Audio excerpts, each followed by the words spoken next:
आणि शिवाजी राजा भगवान शंकराप्रमाणे, भगवान महादेवाप्रमाणे त्या ठिकाणी तू तांडव मांडलंस आणि त्या तांडवाने आदिलशाही, निजामशाही, कुतुबशाही उद्ध्वस्त झाल्या आणि 1000 वर्ष लपलेला, तुटलेला आणि उद्ध्वस्त केलेला तुमचा माझा हिंदवी स्वराज्याचा भगवा झेंडा केवळ आणि केवळ गडांवर फडकला, तो छत्रपती शिवाजी महाराजांमुळे फडकला.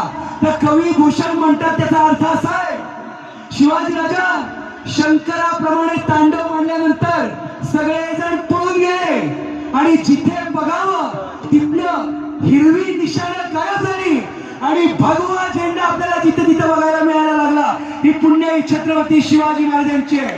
आणि मग त्या ठिकाणी शेवट शंकराचं तांडव जसं छत्रपतींच्या बाबतीत त्या ठिकाणी